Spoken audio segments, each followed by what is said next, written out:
Hello and welcome to our webinar today. This is Storytelling with KIBO, meeting early literacy milestones with robotics. I'm really happy to be sharing this hour with you, and thank you very much for joining us to hear what we have to say. I'm joined today by several experts in the field of early literacy and early coding, computer science, and robotics.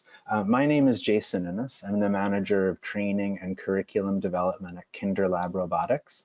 And you'll hear a little bit more about our product from me, as well as from these experts who have used KIBO, our robot, in a number of different contexts. But the experts joining me today include Madhu Govind. She's a PhD student at Tufts. So hello, Madhu. Hi, thank you so much for having me. Absolutely. We also have Angela Demick. She's a senior project director in the Norfolk Public Schools. Hi, Angela. Hi, Jason. Thanks for having me. Absolutely. And we have Amanda Puerto Thorne, who's the director of teaching and learning at the Kid Museum in Bethesda, Maryland. So welcome, Amanda. Hi. Happy to be here.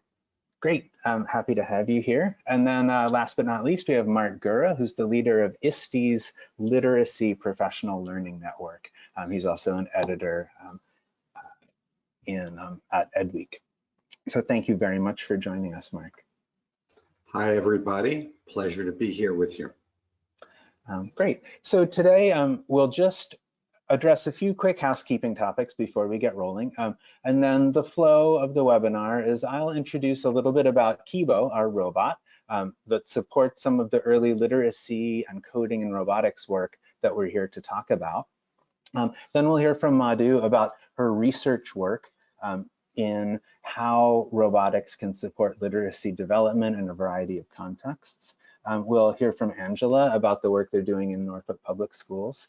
Then from Amanda, where she'll share her perspectives on kind of out of school time, literacy education, and using robotics and coding to tell stories in kind of a museum context. And then Mark will share some of his perspectives from kind of across the industry. Then we'll have some time for questions and answers. So the housekeeping before we get started, we have a questions feature in the webinar. So I encourage you to, throughout the next 45 minutes or so while we're speaking, please submit any questions, anything you'd like to ask about, that you'd like to hear more about from the presenters.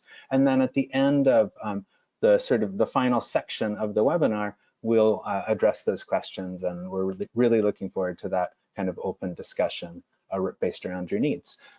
Then the other things I just wanted to let you know about, there's a handouts feature within the GoToWebinar interface. There's two handouts in there. One of them is a copy of the slides from today, so you're welcome to download those. And then we also have a lesson plan booklet on ways to use KIBO in ways that are connected to storytelling. I'll talk a little bit more about that pamphlet or that handout booklet at the end of the hour. But that's available for you to download. If you attend the webinar today, you will receive a certificate of completion from GoToWebinar. So look for that about 24 hours after the webinar completes. And those of you who can use that in fulfilling your licensure requirements, you will get that 1 hour participation certificate. And then finally, you can access the recording of this webinar on demand at any time after it completes. That also will be available about an hour or a day after the webinar. So feel free to share that recording link with your colleagues if you'd like to spread the word about these topics. Okay, before we get rolling, I just have a quick, I'd like to ask you to just share a tiny bit about your own role within early childhood education. So I'm gonna launch a poll. You'll be able to just click on one of the choices on screen in your webinar viewer. And just let us know kind of what your role is within early childhood education. If these roles are related to roles within kind of the K-12 or pre-K-12 schooling system, but we may be joined by folks who are doing out of school work, who are doing home-based education, or those who are just interested in this topic. So if those apply to you, you can click other. If you have a specific role within K to 12, just click one of those choices you see up top. I'll give that a few more seconds for folks to choose an answer. Okay, so then I'm just gonna share that information back out to you. It looks like we have a lot of folks who are kind of working teachers and educators, so classroom teachers and specialists, and that's wonderful. We're really looking forward to providing you with some kind of concrete ideas that you can use to support this kind of crossover between computer science and robotics and literacy education. And we have a lot of folks who are joining us from other contexts as well. So welcome.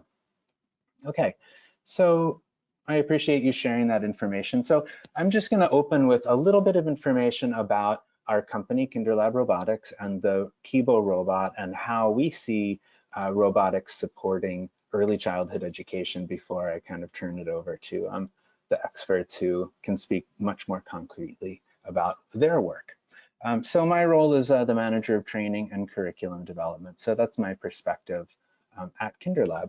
KinderLab's mission is really to promote universal STEM literacy. So we choose those words, you know, kind of intentionally.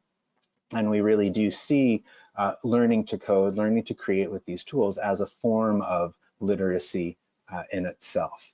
So being literate in STEM contexts or STEM topics is one way to see that, but another way is to read literacy, meaning the idea of children expressing themselves, sharing their insights, sharing their interests with others, communicating and collaborating. So the foundation of that work and of KIBO itself is based on the work of our co-founder, Dr. Marina Bears. She is she's the head of the Elliott Pearson School at Tufts University. Her research lab, DevTech, is actually the home of Madhu, one of our panelists, who's a doctoral student there. Dr. Bears and her research team developed KIBO, which is a robotic platform for early childhood for young children to learn about coding, engineering, but also to learn to use technical tools and technical skills to express themselves and to share their interests with their peers. So that's the focus of her research, and it's the focus of her writing. So if you're interested in these topics, I really encourage you to check out any of Dr. Bears's books. The one on the right there, Coding as a Playground, is written for kind of working teachers who are really looking to implement tools like this. It's full of kind of practical advice, but from this standpoint of how can we use robotics, STEAM education, STEM education to support our goals in early childhood education. So briefly about KIBO. KIBO is a screen-free robotic platform that children can program, they can construct, they can decorate to transform the robot, and that will play into the kinds of activities that we'll be talking about today. It's designed to not require any computers, so it's taking advantage of the sort of tangible physical qualities that are best in early childhood education. So we know that young children learn best when they have the opportunity to engage with concrete physical manipulatives. So that applies even to coding education. So when we ask children to engage with the relatively abstract ideas of computer science and coding, we can support by giving them physical objects to experiment with, to manipulate with. So the physical robot helps their learning this way, but as does the way children create programs for KIBO. So rather than using a computer or an iPad, children create sequences out of these wooden blocks. Each block represents one action for the robot to take. The robot reads the blocks by scanning the barcodes and then acts out the program that the children created. So the entire experience of programming, testing, debugging, imagining solutions, and then seeing them carried out takes place in the physical world of the classroom with concrete manipulatives. So how does that relate to literacy education? Well, let's think about some of these aspects of literacy. We can think of a story as a sequence, right? Sequencing skills are one of the skills we're working on in early childhood education. And a story can be seen as sort of a sequential set of actions that proceed from a beginning to an end. Understanding that logical sequence of actions is part of understanding plot, understanding narrative, and showing that children can connect those logical sequences from one event or idea to the next. Well, coding is also based on and built on the idea of sequences. So in the same way that a story is a sequence and a program is also a sequence, we can think of a program as being like a story. So a program, instructions that we give a computer or a robot, also have a beginning and an ending and a sequence of actions that happen in between. This is one of the ways that we can think about how children can be expressing their ideas through coding. If I want to tell a story about the actions that my fire truck takes, well, first it sounds its horn to let people know to get out of the way. Then it flashes its siren, red and white, and then it drives to help the townspeople. So this story that my fire truck is carrying out can be represented as a sequence, and that sequence becomes the code that the children use to program their fire truck. Now, KIBO becomes a fire truck, or a robot becomes a participant in that story through the kind of imaginative work that the children are doing. So this is another connection to literacy. In that story about the fire truck, or in this story that you see here, which is based on going on a bear hunt, the robot becomes a participant in the story through kind of decoration, through arts and crafts, through the children actually manipulating and modifying the robot to turn it into a character that participates in their story. This is another way that giving children concrete manipulatives can help support that literacy development, that storytelling development that robotics is so great for. And then finally, this idea of a design process that children engage with. This is something that Madhu will, I think, touch on as well in her discussion about literacy connections. But as we lead children through this design process when they create, one of the most important things that they're doing in this process is sharing. So the reason that they create these robotic stories or projects that solve a problem or design works is so that they can share them with their peers. So that idea of communication is really built into the design work that children are doing as they engage in these kinds of activities. And by these kinds of activities, I'll just share like a quick concrete example. If we think of sort of a lesson around storytelling, we might ask children to imagine how they would translate a story that they have been reading in the classroom into a sequence of actions that their robot can carry out. They decorate their robot as a character, and then they create that program to represent the actions in the story. They might use the parts of the robot to record their own voices reading the story. They might use sensor parts to represent the kind of interactive behavior and the way the character engages with the environment. So an activity like this allows us to promote development of early literacy standards that really have nothing to do with coding on their own. So just as we might ask children to kind of retell a story in a robotic sort of reader's theater activity, we can ask them to retell their story through the actions of a robot that they've programmed. They're retelling the story, but in this different context using these different tools. So we're meeting these literacy standards with an activity like this, but we're also meeting computer science standards. So we're developing programs with simple sequences. We're planning out our actions and then testing and revising to make sure that the program worked the way that we imagined. And we're collaborating with our peers. So through these kinds of activities where we're using coding and robotics to express our ideas and tell our stories, we're developing, or we're meeting both those literacy and computer science standards.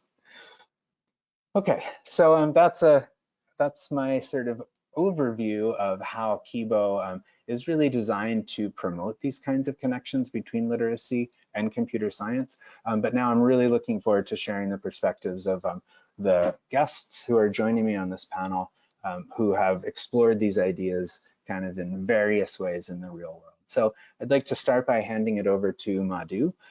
As I mentioned, she's a PhD student at the DevTech Lab at Tufts University. She looks at how young children engage with these sorts of robotics tools and concepts. And she does a lot of work with teacher development as well and helping teachers engage with these concepts. So I'm just going to turn it over to you, Madhu, and say thank you. Awesome. Thank you so much, Jason, for having me. I'm really excited to be joined by this panel. Everyone is such a key leader in their own regard, and this is a really exciting opportunity because these are ideas that we've been talking about in the research and academia world, and it's really exciting to see and talk to other people about how it's actually being used in practice. So like Jason mentioned, my background is in research, particularly looking at how parents and teachers integrate coding and robotics education in early childhood. I'm a member of the DevTech Research Group, which, as again, Jason mentioned, over the past decade has been involved in the development of KIBO robotics, as well as other developmentally appropriate platforms for young children to learn coding and robotics and making. But I also am thinking a lot about what coding means beyond STEM. Right? So we often see these headlines in the news that talk about coding or programming as a literacy of the 21st century. And what does that really mean? Are we talking about it from a very literal point of view of coding is the same thing as reading and writing? Or are we talking about it more in a metaphorical sense of this is a tool that we need to empower young children with because technology is the future and we want to make sure that young children are not just consumers of technology, but also producers of their own creative digital artifacts. So two of the scholars that have really looked into this, one from the CS world and one from the literacy world. From the CS world, we have my first advisor, Dr. Marina Umashi-Bears, and she says this in her book, Coding as a Playground. As educators, we must give children one of the most powerful tools for thinking, language. Both natural languages, like spoken languages that we use to communicate and talk to others, but also artificial languages, such as programming languages that are developmentally appropriate for young children. In the literacy world, another scholar who's really looked into this idea of programming as a math literacy is Professor Annette V. And she says this: what powerful aspects of writing or programming might be lost when they are framed only as a professional activity or a practice that can build one's brand for the market. And this is something that we kind of preach a lot in the DevTech philosophy of when we're talking about early childhood, we're not talking about young children, all of them becoming computer scientists later and to kind of develop this STEM and computing workforce. We're thinking about giving them the tools to think with. And that's really this idea of coding as a powerful tool for thinking and for meaning making is something that comes up a lot in our work. So to give everybody a context of what this DevTech philosophy for coding in early childhood is we use these two metaphors. Coding as a playground, where we think about the play spaces and the learning environments for young children. And we use this contrasting metaphor of playpens versus playgrounds. They're both very positive, enriching learning spaces for young children, but they do afford different kinds of interactions and different kinds of learning outcomes for students. Whereas a playpen might be a little bit more constricting and sort of limits collaboration and communication, there may be aspects of a playground that enable those skills a little bit further. But at the same time, a playground might be riskier, and you might have children doing unsafe things and might need a little bit more adult support than in a playpen. So those contrasting metaphors are something that we like to think about when we think about coding technologies for young children. What kind of affordances do those platforms offer for young children? The other metaphor that we use is coding as another language. And these graphics are very similar to the ones that Jason was talking about, where you have these powerful ideas such as sequencing or algorithms with the KIBO blocks or programming languages, but you can also see those paralleled in other aspects of life. One activity here is brushing your teeth. Everybody might brush their teeth in different ways. And when we actually implemented this activity with students, we saw children having these rich discussions of, well, I actually brush my teeth this way, and this is the way that I do it. But there is a certain step-by-step process that children use in identifying those parallels, that this is a sequence, this is a story, and how can we sort of bridge those two domains that don't necessarily talk to each other as much in early childhood. They're so closely intertwined, and how can we sort of position that at the forefront of our curriculum? So on the next slide, you'll see some of the powerful ideas that we identified in the curriculum that was developed at DefTech, where we identify some of these powerful ideas of computer science, which really are these core concepts of computational thinking, such as the design process, algorithms, debugging, control structures, and how do those parallel some of these powerful ideas in literacy. So when Jason presented that circular graphic of the design process, you might also say, well, that is very similar to the writing process or the scientific method, and goes through that iterative process of writing and revising and sharing your creative artifacts with others. And another example is representation, where each KIBO block represents a specific action. When young children are understanding that that is a symbol system, that an arrow pointing in an upward direction means that your robot will move forward, they're internally recognizing that there's some kind of system that is used to understand what language means and how we can use it to communicate with others. And in that way, when we talk about literacy instruction, we're talking about phonics and spelling sound correspondence, these cognitive mechanisms of understanding that certain symbols represent other things is something that can be really emphasized in coding education.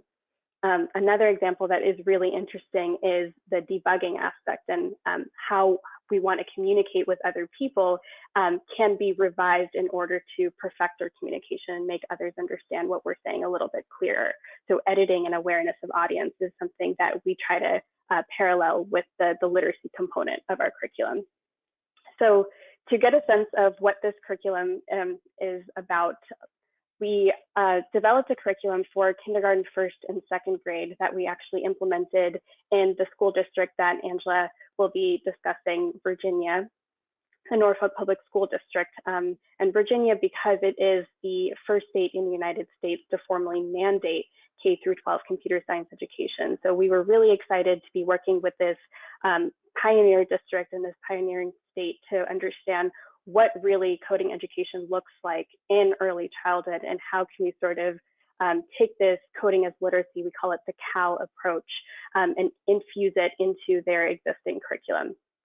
So the curriculum that we developed for kindergarten, first, and second grade really kind of took these approaches of what are the skills that are more for emergent readers who are still learning how to read and write, and then also a unit for readers. So students who have those foundational literacy skills, and we can sort of use this curriculum to build upon those skills. So the curriculum itself has between 12 to 15 lessons, adapted again for every grade level. As a research project, we were in a constant process of iterating on the curriculum. So even what you see on this slide is very different from what we're working on behind the scenes before we published it on our DefTech website.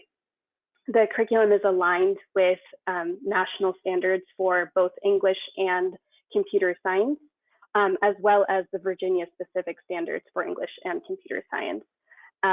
Each lesson within the curriculum has specific design challenges that are focused on the KIBO programming language, and it parallels some of the writing activities that teachers might be doing with young children as well. So there's writing prompts and a book that kind of goes along through the lesson. So the book that we've chosen for first and second grade is Where the Wild Things Are, because it's a book that's very popular in early childhood education.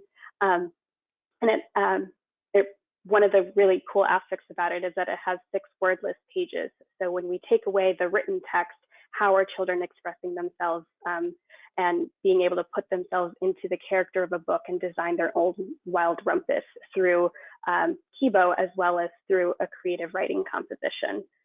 For kindergarten, one thing that we did differently was we prioritized teacher autonomy, because they already had a variety of books that they wanted to implement in their curriculum already. So we gave them that choice to choose a storybook that they wanted, but then thinking about this CAL approach of how can I transform this story into an activity where they could design it with the KIBO robotics kit.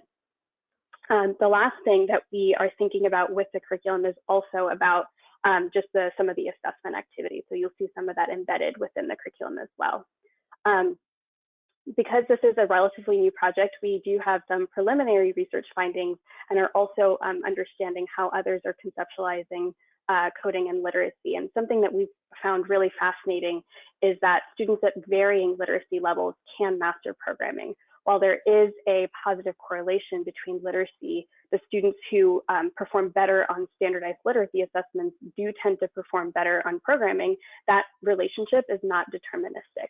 There were still students who might be classified as struggling readers or struggling literacy students and receive remedial instruction, but they were still able to master foundational programming concepts with KIBO. And that was really exciting to think about how can this new content domain be integrated within these classrooms and actually promote not just coding, but also literacy instruction. Another thing that we've been able to find is, yes, we kind of promote this metaphor as coding as a literacy, but it is still problem solving. And so what we've seen with schools that have received this coding curriculum with schools that have not is that we see significant gains in children's problem solving and computational thinking skills. And lastly, and Angela will be touching on this a lot more, is that teachers, when we've talked to them about how is this curriculum going, how have you integrated it with your existing curriculum, they found so many different types of cross-curricular connections with math, with science. How are they going to take this curriculum and take it beyond just what was in there and be able to think about other activities that they could embed? So that was really exciting to see, is that yes, it's a 12-hour curriculum, but it's really an entire approach for how they are thinking about their overall curriculum.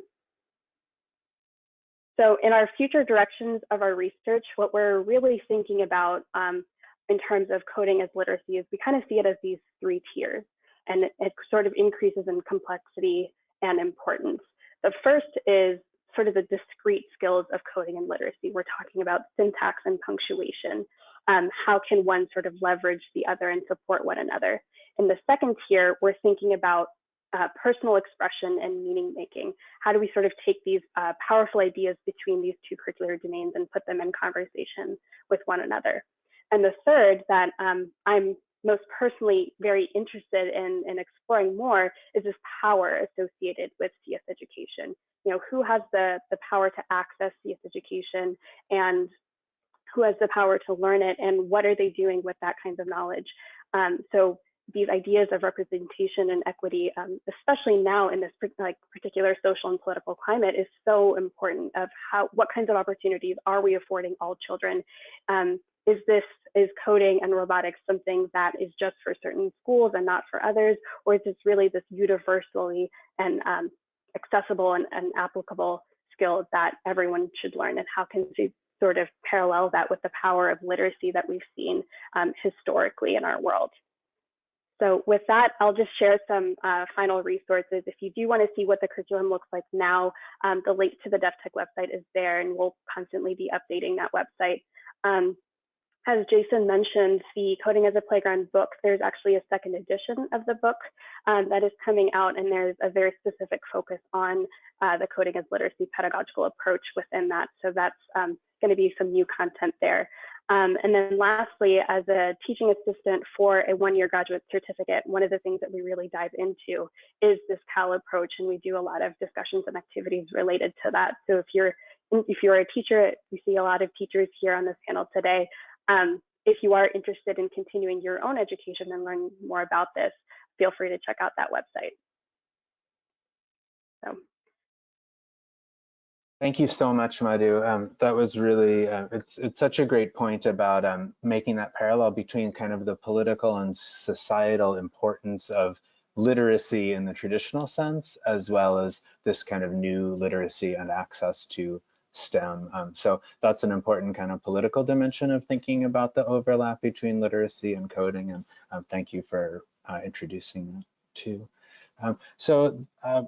Our next sort of speaker will be Angela Dimick. So Angela, as Madhu mentioned, Angela is working with the Norfolk Public Schools to implement the program that Madhu just described. So Angela will be able to speak to some of the practical sort of implementation considerations of building this kind of network of computing education within Norfolk Public Schools and the way that she supported the teachers in making those connections to literacy and other cross-curricular elements. So I'll let you take it away, Angela. Thank you. Thank you, Jason. It's an honor to be here and to share more about our project with Tufts University and the KIBO project in particular. It's been a joy to be a part of such a unique, engaging tool and to see it distributed in our classrooms. So what has led to our pilot study work is that originally 4 years ago we began our grant work because Department of Defense was funding military students in particular in our area to help them learn two main things. One was computer science education, and one was to help with social emotional outcomes because we have a high population of military students. Well, from the minute our grant began in 2016, we began looking at what kinds of tools and training could we bring in for teachers in early childhood to be able to understand how to do elementary computer science. And not only that, but why are we doing computer science in early childhood? So 2 or 3 major initiatives were happening at the same time that our grant was awarded. The CS for All White House initiative under Obama was initiated. And then also, as Madhu mentioned, we were the first state that our governor mandated kindergarten through 12th grade will be doing computer science education. And it just began in the last year officially. But we have been looking, and we are still looking for, as a state, the very best practices and tools that we can bring into not only elementary, but of course all the way through 12th grade to help our students become future ready graduates. So I got the privilege of serving on the Virginia Department of Education Computer Science Framework Committee. It's been a lot of work over the last 2 years for us to even write the standards. Again, as Jason mentioned, there are national standards that do exist, but each state has to decide for themselves what particular mandates and strands and standards. And then we actually help put together teacher lesson plans, vocabulary, things like that that would align with our standards of learning that would look similar to math, science, language arts. And then that document is now distributed and voted on by our legislature. But the challenge now is taking wonderful things like KIBO and our standards and trying to practically train teachers on how to use them inside of content instruction, in particular literacy, as we're looking at literacy in math and writing. So that's been a very exciting change in our state, and it's an ongoing process. Of course, the very beginning of our grant 4 years ago, many teachers were wondering why we were even worrying about computer science education. How are we going to fit one more thing in our day? That's the #1 thing. As a former principal teacher myself, we really had to be careful how we approach something like this because it's a whole new area of content for teachers. Many of them had not even heard of it in their graduate training or undergraduate training as teachers. And again, in our state, we are not necessarily having any kind of way of measuring teachers' education, elementary computer science education, because it's just now beginning to come out in teacher training. So it's very exciting to be a part of this pilot study with DevTech in particular, because we're helping to answer some of these questions here, like our challenges, curricular knowledge. We know that many teachers have in elementary school 7 subjects maybe that they'll be teaching, right? So adding one more subject that they don't hardly know anything about is a challenge. Teacher training, time for teacher training, time for one more thing in the day. And there's very little prior knowledge. Again, teachers are not trained on this in their teacher education programs. And then the pacing and content needs. We know teachers are challenged with how do we keep up the pacing? You know, when fire drills happen and I can't get to that math lesson the next day, how do I get that KIBO lesson in? And then resources to teach computer science. When we began our grant in 2016, there were several tools that were available that we're able to find online. But finding things that were research-based, that were replicated in ways that were meaningful was very difficult. So that's what's so exciting about partnering with Dr. Marina Bears and her work. I honestly consider her the mother of elementary computer science when I look at where we're going and some of the things that we've been able to accomplish, not only in our study, but as a nation in her research studies. So our solutions and strategies for the grant began of designating certain people to be code facilitators. In other words, we have special people that we designate in each school that are keeping up with the computer science strategies and resources and helping teachers to kind of be coached on how to use those. But also we began looking at, with DevTech and the KIBO study, how could we really make practical integrated units? When our pilot study began, or our grant began, the only tool that actually had an assessment link to computer science education in elementary school was code.org, which is a great tool that is available. But as we used it over the year and a half, we found that teachers saw that code.org was outside of their teacher instruction. They did not see it as a tool to fit into their content day instruction. So that's another reason that we decided to go with the KIBO as a wonderful way to generalize some of the things they were learning on the code.org platform. And so community partnership is also something that we really working with. We had lots of family code nights. We actually took our KIBO and the second graders and first graders and did family code nights where the kids got to show their KIBO experiences and what they were learning in literacy, which was very exciting and overwhelmingly attended. So the main focus we found is that we really needed to come up with solutions that were sustainable. So that is where the KIBO began to be a really practical way for us to create sustainability, engagement, and excitement in computer science education. So our partnership began in 2018, and again, as Madhu pointed out, using the Cal curriculum was a great way for us to have a platform and a structure and a framework for us to be able to lead teachers. And it's not just about leading teachers. We have district leaders, right? We have principals who need to get on board with understanding what it is we're doing. So a lot of our grant work has been educating principals and district leaders just why we need to take some teacher time to help them understand elementary computer science. And even though the state has mandated something, it's an unfunded mandate. So we're really trying to help as much as possible alleviate any stress, provide support and resources and direct coaching so that teachers could understand that the KIBO could be a practical way for them to do elementary computer science during the school day. So the beautiful thing about KIBO is it's unplugged, as Jason mentioned. I love it. It's called visual programming. That's another way of thinking of it. The kids can touch it, see it, feel it. They can actually go to something like code.org where they're doing block-based programming on the internet, online, creating a sequence or program, but then they can actually go with the KIBO and actually touch it and create a sequence and a program and retell a story. So for instance, we used Where the Wild Things Are, as she mentioned in our Cal curriculum.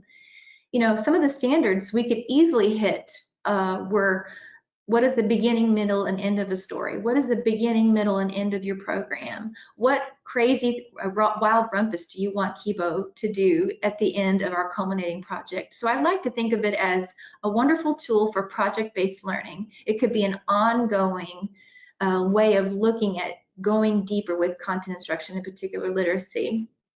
We saw improvement in our sequencing skills. We saw the ability for teachers to easily learn in our one-day teacher training. It literally, the hardest part of the KIBO was just teachers getting confident, learning to use it. But after the one-day training and them seeing how simple it was to use, and the curriculum was so well developed, it was so sequential and highly structured, as well as other resources online for us to be able to use, that it made it practical and doable. And we had student design journals too that kids were able to use during the process. So The teacher curriculum binders was another way that the Dev Tech helped with the Cal curriculum. Again, it's very systematic. We even embedded in there cleanup and how to organize the KIBO system, which was a little bit of a challenge. So we had a way for solving that so we can make it more efficient for kids to clean up and organize the KIBO when done with the programming. Again, the digital links to the lessons and videos were a huge help for our teachers. And one of the biggest ways that we're moving forward with KIBO is when teachers have really good pedagogical knowledge, which most of our teachers do, they can take a tool like KIBO and they can understand how great it is and see it inside of lots of units that they're already doing. So some of our dialogue really consisted of how can we align it with other curriculum? What does the assessment mean? And how can I look at using that assessment in other areas of the classroom? So the KIBO tool is a wonderful way for teachers to get on board right away with elementary computer science, but students are so highly engaged. This is my #1 thing I say to teachers. You just need to know the end in mind. You need to understand basically what is happening with KIBO and then get ready and see some amazing things that students are going to be able to do. One of the best ways for us to have success is we found that there was a correlation between teachers who had good small group structure and their ability to implement KIBO more efficiently. And so here's a few simple pictures of our culminating project after we had the 10 to 12 lessons. Is students were able to actually program and create their own wild rumpets, and they could decorate the KIBO to be as wild as they would like. But also we actually used the design thinking process and compared it to the writing process, as Madhu mentioned. So we were able to use writing along with literacy instruction. And that was a real win for teachers to see that I could show my principal that I was actually hitting several things like literacy and writing initiatives, but also I was now doing computer science education. So that integrated content was a real win, and we're actually looking forward to more of that as we continue to use KIBO in lots of ways. So our plan now is that we actually, through Tufts University, are partnering with them on a new Department of Education Early Innovation Research grant using another tool called Scratch Junior that Dr. Marina Bears developed. And we're looking at hopefully bringing in a KIBO Scratch Junior elementary computer science program that will be well-rounded. And we are really excited about this particular grant because we are going to be able to help teachers with truly integrated units in literacy and math. So just a wonderful joy to be a part of this project, and we look forward to many more opportunities to not only gain more KIBOs, because we have fights over KIBOs now with teachers because they love them so much, but also we want to be able to help teachers to learn how to use the tool more and more in their classroom outside of our pilot study. But thank you for letting me share.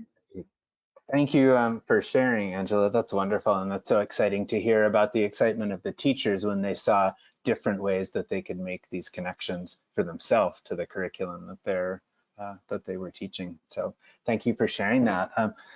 Okay, so we're actually getting a number of questions already coming in about sort of logistics and connections to literacy. So we definitely want to save some time for questions at the end. So Amanda and Mark, I know we're still looking forward to hearing from you. So I'd like to see if we can still give you guys the platform, but also save a little bit of time for questions at the end. So at this point, I'll welcome Amanda next. Amanda oversees content and pedagogy for the Kid Museum, which is a kind of children's makerspace museum outside of Washington, DC. She has a lot of different perspectives on using kind of creative coding for storytelling. So I'd love to invite you to share, Amanda, from your experience. Thank you. Sure. Thank you so much for having me on this panel. It's been really exciting to hear all of these projects going on. So just to dive right in so we can save a little time, Kid Museum is a hands-on STEM learning center and makerspace, like Jason said, and we teach maker and invention programs for kids from pre-K through middle school. It's more of an informal setting, so we have a little bit more freedom to experiment without worrying so much about curriculum and standards. So I'll do a little bit more talking about practical implementation of using KIBO and with literacy.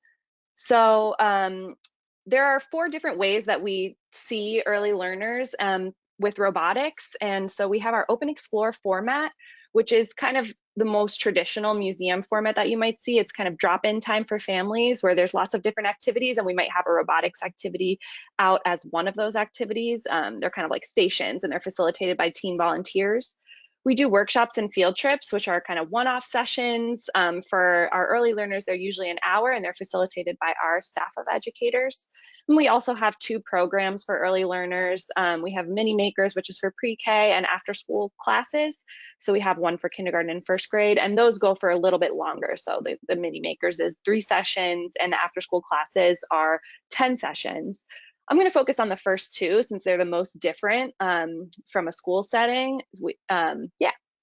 So in our Open Explore setting, it's a little tricky sometimes to really create activities that have a deep value for learning because there's so many constraints. Like families might only stay for 1 or 2 minutes if the activity is not engaging enough. There are children of all different ages that we have to appeal to. They're facilitated again by those teen volunteers. And maybe the parents are facilitating who don't have really a deep understanding of teaching. So I found that actually using a narrative format or storytelling for robotics activities, or really any STEM or STEAM activity, helps kids and their families connect to the activity. It increases the interaction time, I've noticed, and also helps engage learners with the concepts that we're trying to convey. So the activity prompts, I say narrative, but they don't have to be full stories. Really, any narrative elements like character and plot, if you can add those into the activity, they really help engage kids and families. So for example, with KIBO, you can see on the left a picture there of an activity. So we used to do this just called KIBO ring toss, and kids had to build structures on top of the KIBO robots and throw these little circular sort of ring shapes onto the KIBO and program the KIBO to kind of move erratically. It's like a carnival game. So that's kind of fun. But then when you add a narrative element, like feeding your KIBO donuts, same exact activity, but much more engaging for early learners. They get a lot more into it, and they spend a lot more time doing that. It also helps parents feel more confident in helping their children with those activities because they have a grounding in telling a story or, in these narrative elements that they might not have in the coding experience. So the activity on the right is with a different robot called an Ozobot. And the prompt here is just to use the Ozobot to tell a story. And here you can see a child who made a single pathway for their Ozobot to the Ozobots follow lines. And so this Ozobot tells a story by going through this pathway. And I found, again, that prompt is a lot more successful than something a little bit more just coding based, where you might challenge a kid to get from here to there or to go through a maze without really any of those narrative elements. Those elements really help the kids connect to the prompt. All right, so again, in the workshop format, which is more of a longer format and you have time with a specific group of children, I found that incorporating or connecting those programming concepts to children's books, just like you were hearing about with Where the Wild Things Are, really helps the students both explore the concepts, but also show their understanding and express their creativity. So for example, I use this book, Night Animals by Gianna Moreno, a lot when I want to introduce if statements and sensors. And so this book is about nocturnal animals, kind of goes through a silly little story. And then after reading the story, you can see a student there kind of coloring in a little bat that he's going to dress up his robot. And then we'll use if statements and a light sensor to program the robot as a nocturnal animal that behaves differently in the day and the night. So that goes back to that symbolic thinking where they have to say, okay, well, shake represents my animal flying around, and beep represents the bat making the echolocation calls. And it also gives the opportunity for the students to express their understanding and to explore the concept of the if statement itself. So just one more example, a design challenge is kind of a narrative structure that really helps kids, again, explore those concepts and share their understanding of the concepts they've been working on. And I've found that using narrative elements in the design challenge again, really helps the kids think of it more as a fun activity to explore than, you know, kind of a activity where they're being assessed or challenged in some way, and they can succeed or fail. So for example, I've done this design challenge with KIBO. I am obviously currently not in the office, so I didn't have a good example of picture of it, but this is the best I could do. So I'll use these little stuffed animals. I have a bunch of these ones that you used to get at McDonald's, the little mini beanie babies, and the kids will create a way for their KIBO to carry the animal from basically point A to point B.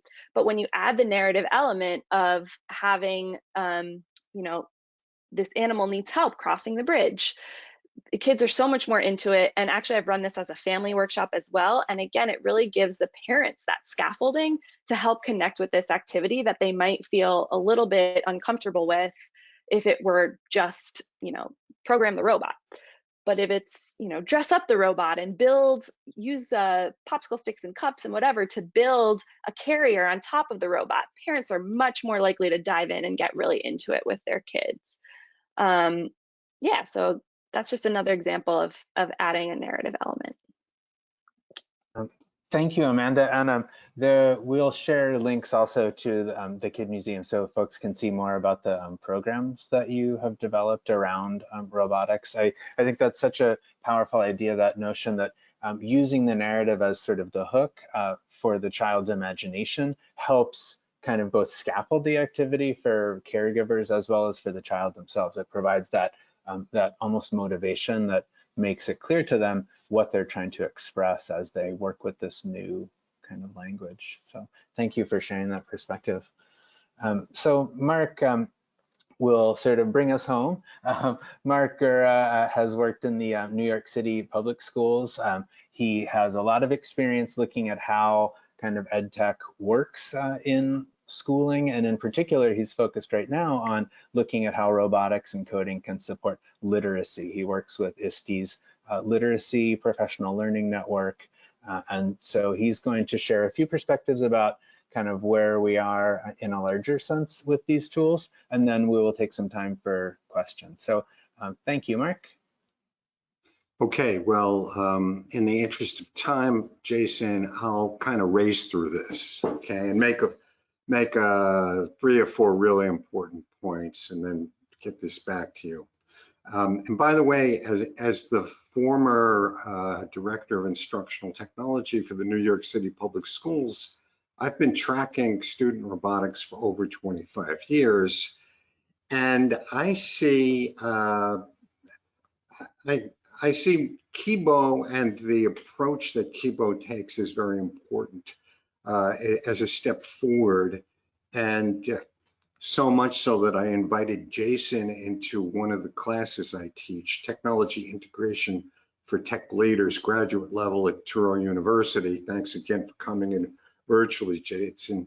Going back to the previous slide real quickly so I can make one point. Well, maybe I do want to mention that as the head of the Literacy Network for ISTE, we've been keen on the literacy and robotics connection for years now. Literacy Loves Robotics is actually the name of a webinar we gave for the full ISTE membership just a few months back. We at the annual conference, we have the Literacy Playground. We feature robotics connections. We give a panel session. Obviously this year ISTE won't happen, but we've been after this for some time. Let's go to the next one. In fact, that's a book there that I put out for ISTE 9 years ago, Getting Started with Lego Robotics, and there was a large section on the connection of literacy and robotics with the accent on middle school. And then 6 years ago, I had the opportunity to do this podcast. I'll talk about briefly. By the way, my last slide has a link to a blog, and all of these items I'm going to mention There's a link so you can get them through that, for that master link to the blog. And this was interesting because Lego at that point came out with its We Do robots. So the book was about middle school, and now We Do was taking this down to upper elementary, maybe grades 3, 4, 5. And what's of interest here is, and you can go and listen to this podcast if you like, the Lego people as well explained the connection and the approach that resonated most for them, even at that higher grade level than the KIBO kids, is storytelling. So let's go on to the next one. Okay, good. So what you're looking at there is a report, The State of Student Robotics. This was put out by EdTech Digest 6 months ago. And again, I mean, this is about 80, 90 pages. It gives the broadest possible perspective for where we're at as a field, pre-K through 12 student robotics currently. You can get this still as a free ebook download. But what I thought I could add to our discussion today is fitting KIBO and its approach into the grand design pre-K through 12. And this is what's been happening with student robotics. First of all, it's exploded this past 2 or 3 years. When I first started tracking robotics, it was kind of a rare thing. It's common now. Every school has robotics, and it's getting more and more popular. Importantly is this middle bullet that now it's being taken to lower and lower age and grade levels, and that's where KIBO fits in. And also there's a far greater variety of resources and materials available than ever before, and that also speaks to KIBO.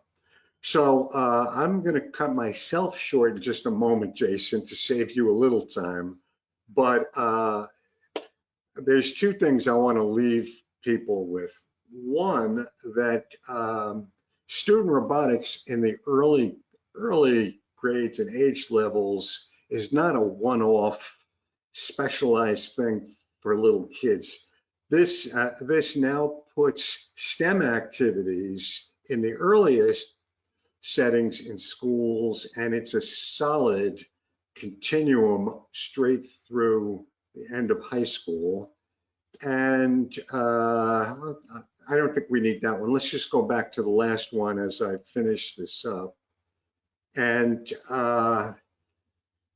KIBO is wonderfully showing an inventive way of adapting these materials, screen-free, kids playing with blocks, familiarity with scanning the barcode on the blocks. So for me, that's what I found so exciting about KIBO, is that we've got this solid continuum now from the earliest settings in schools through upper elementary, straight through high school. And I'd like everyone to look at the brilliant things my 3 colleagues mentioned earlier before in that context. I'll leave it at that. You've got 3 or 4 minutes left, Jason. Thank you, Mark. I appreciate those perspectives too, and the sort of breadth of experience on the industry that you're drawing on there. I would like to, I want to be respectful of folks' time, and I appreciate you doing so also, Mark.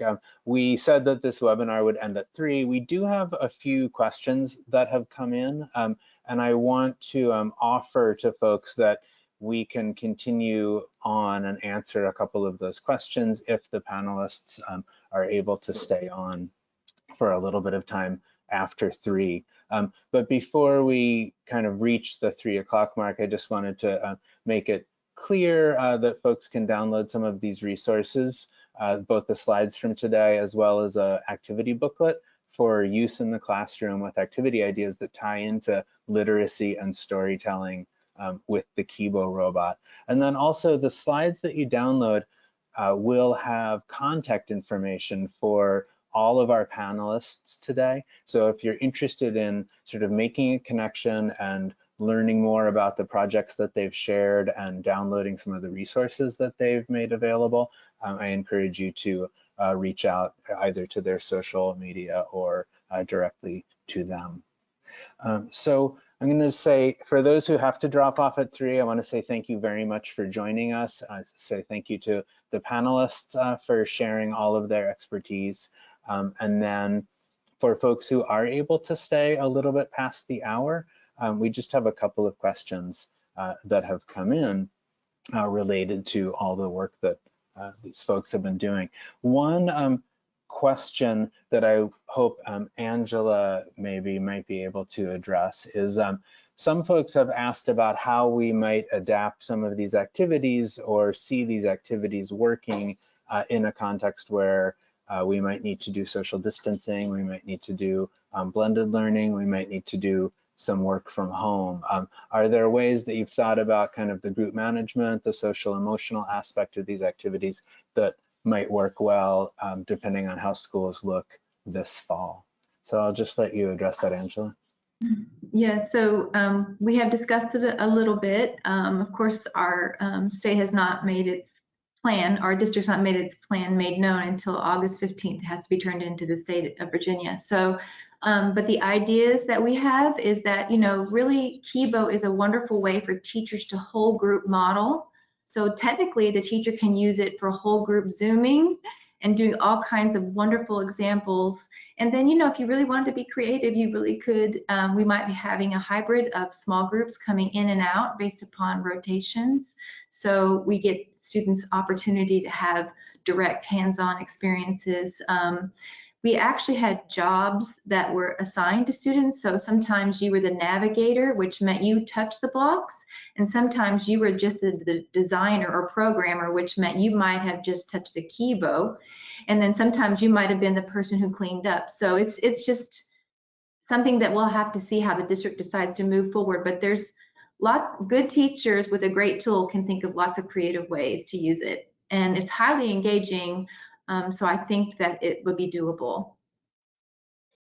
Yeah, thank you for that. That idea of using roles is something that is threaded throughout KinderLab's curriculum, as well as I know the Cal curriculum, and that roles idea can certainly be expanded to support kind of socially distanced roles, or one child might be the KIBO wrangler, as you mentioned, and another would work with the blocks, another might create the sort of story setting or decorations.